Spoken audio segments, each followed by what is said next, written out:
Ta-da! Finally, welcome to what I hope is the last Pencast on corporations. My goal is to explore how we use ratios to evaluate business performance in the stockholders' equity section of the balance sheet. Done that in every topic we've studied so far, and we're going to continue that. The three ratios we're going to learn in this chapter are the earnings per share ratio, the price-earnings ratio, and the rate of return, common stock ratio. But first, I digress.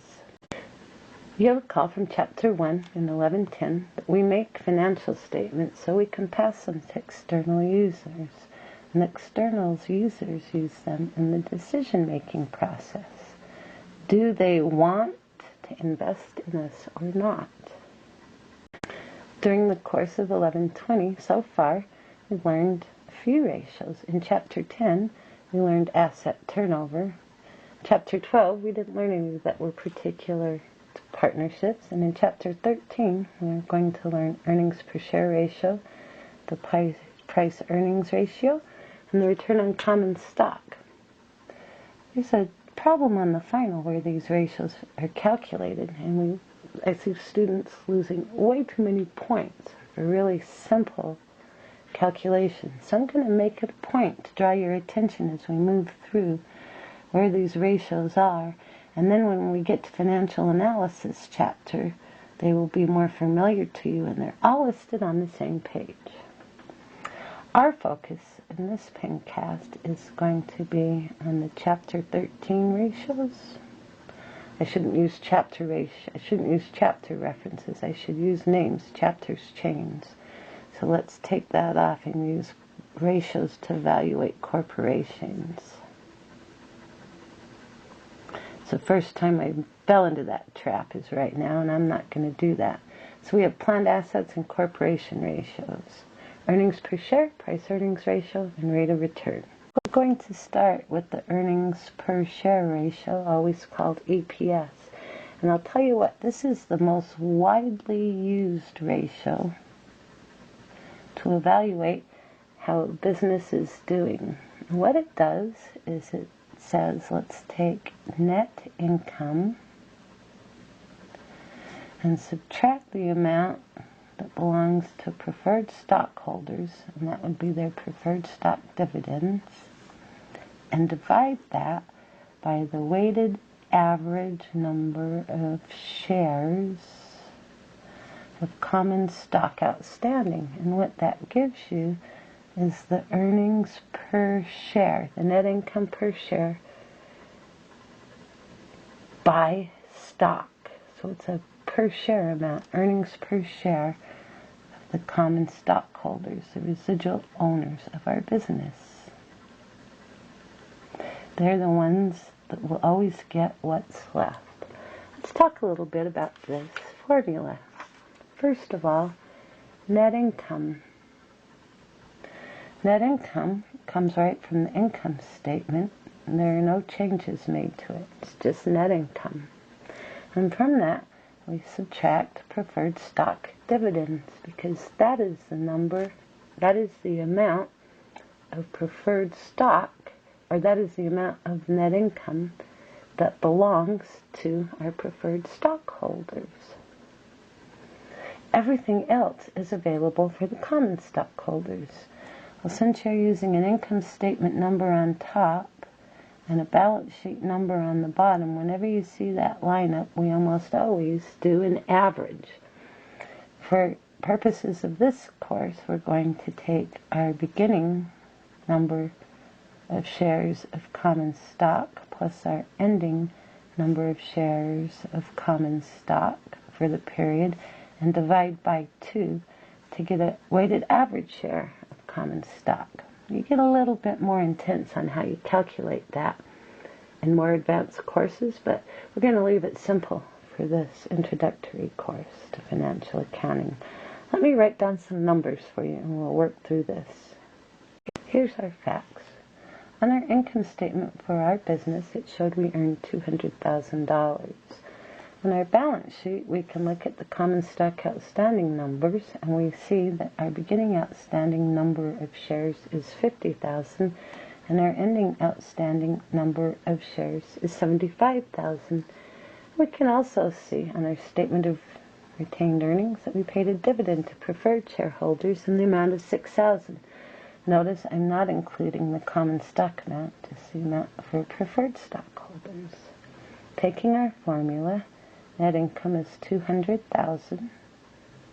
Subtract the dividends declared on preferred stock and divide it by the weighted average number of shares outstanding. We started with 50,000. We ended with 75. To get an average of that, we need to divide that by 2. Let's do a little math and get things simpler. That leaves 194,000 on top, divided by 62,500 shares of average stock outstanding. Now you do the math. You'll find that that comes out to $3.10 per share, and I rounded to the nearest dollar. So my earnings per share for this corporation for this period is $3.10. You would want to do a trend analysis and see how that looks over a period of time within this business, and you would want to do some comparisons with the marketplace and the industry. And then you could decide if you think the earnings per share for this business showed that it were healthy,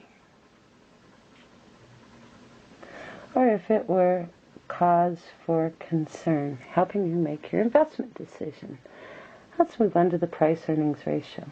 Price-earnings ratio is a great tool to help determine how much you should be willing to pay for a share of stock. It also lets investors know about how much each dollar that they have invested earns for how much a company makes. It's a great way to also spot if a company is undervalued or overvalued. The common price-earnings ratio is somewhere around, 15, but it varies by industry. Let's get a handle on the formula. The name itself tells you how you calculate it. You take the market price of the stock and divide it by its earnings per share, as we calculated in the last ratio. It seems like you have to calculate a lot of ratios.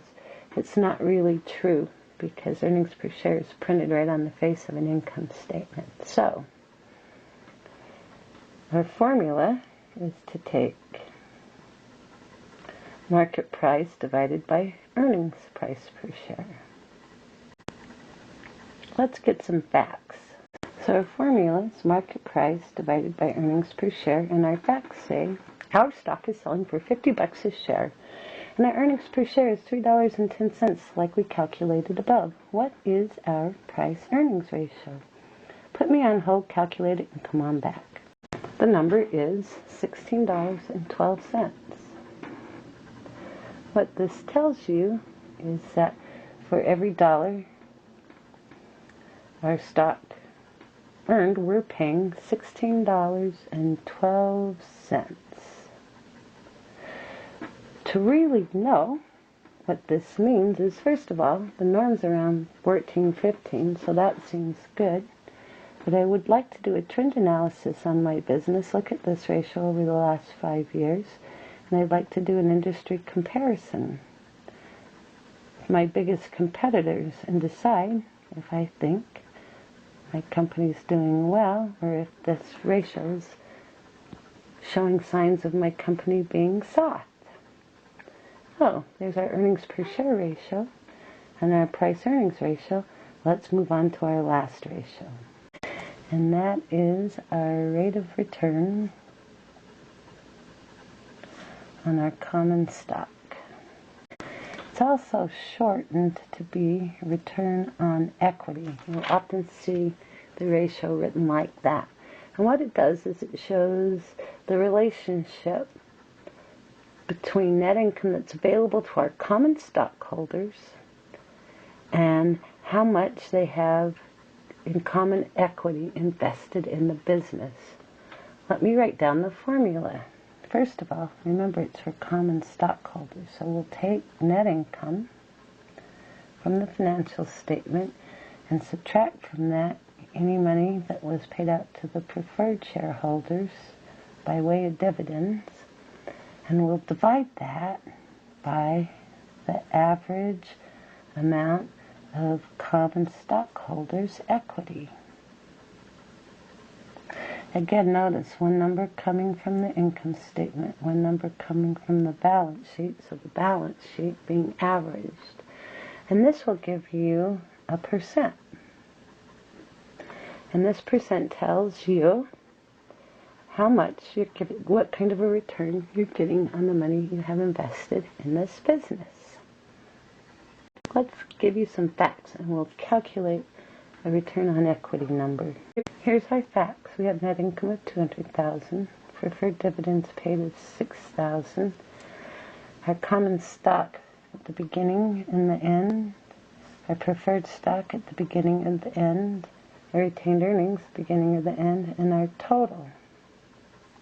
The retained earning, or the total amount of stock of the total of our stockholders' equity that is applicable to preferred stock is their amount of stock that they own. So I'm going to pull that out. This is the preferred stock amount. That means the common stockholders, who are the residual owners of the business portion of stockholders' equity, is $400,520. And I wrote all of these numbers down so that you can see preferred stock is pulled out, and this is the amount that belongs to the common stockholders. Let's go with our formula.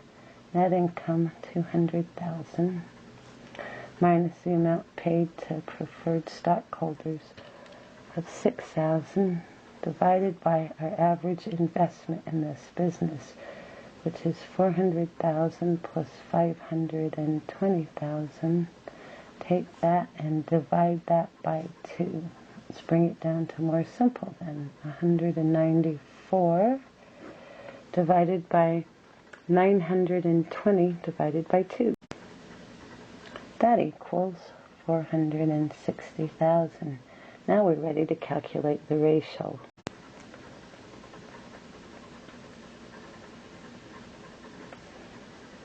It comes out to a whopping 42.10% return on our investment. I don't know about you, but that's a heck of a lot better than a checking account or a savings account to me. I probably should have had my stockholders' equity section be bigger, but that's okay. In the land of textbooks, this is definitely a positive sign for our business, with the rate being 42% return. Wahoo, wazoo. Drop your money in and sign me up.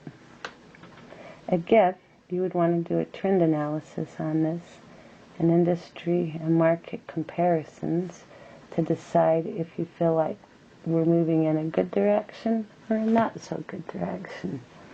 This then is how investors can use ratio analysis and decision making.